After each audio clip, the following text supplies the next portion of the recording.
J'invoquais l'article 40 parce qu'évidemment, en termes d'imagination, pour trouver des fonds pour tout simplement répondre aux besoins en matière de logements sociaux, il eût été plus simple, en effet, d'éviter de donner des milliards par le biais de l'ISF, de faire la taxe flat.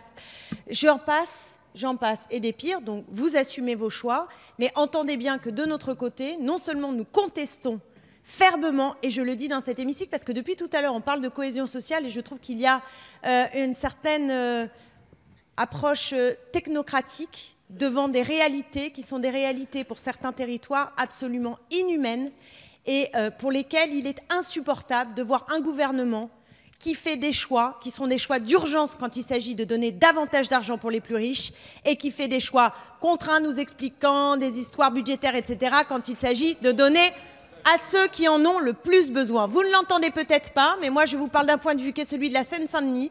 Et je peux vous dire une chose, c'est que dans des villes, bien sûr, ce n'est pas le monopole. Il se trouve qu'on est 7 députés de notre famille politique large sur 2 groupes en Seine-Saint-Denis, qui est le département le plus pauvre, Madame de France, qui a d'autres richesses, mais dit le plus pauvre.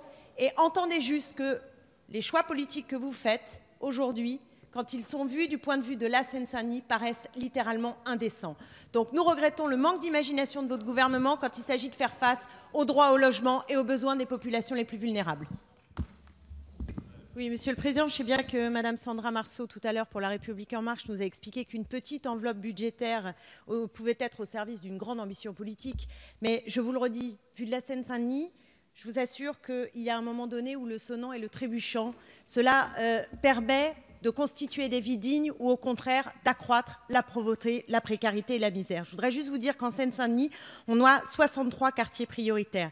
Il y a donc 600 000 habitants, soit 40% de la population totale qui vit dans un quartier politique de la ville dit prioritaire. Or, le budget que vous nous proposez aujourd'hui, il est en baisse de moins 11%. Il y a 46,5 millions d'euros qui sont sabrés, sucrés.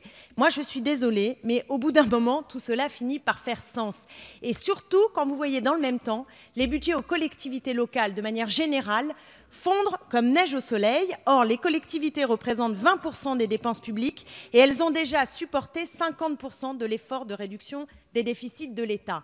Et dans un certain nombre de villes, moi je suis conseillère municipale à Sevran, je vous assure qu'on est en train de toucher à l'os.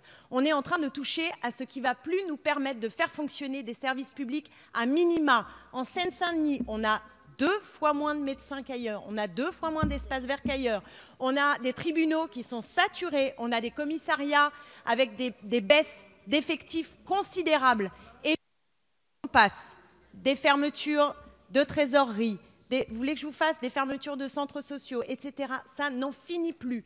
Donc si à un moment donné, au sommet de l'État, on n'entend pas la colère de ces quartiers populaires, de ces territoires qui ont été délaissés pendant très longtemps, alors je vous assure qu'on est en train de créer une société qui, en effet, verra sans doute sur nos bancs davantage d'élus demain pour construire des majorités davantage solidaires et soucieux d'égalité.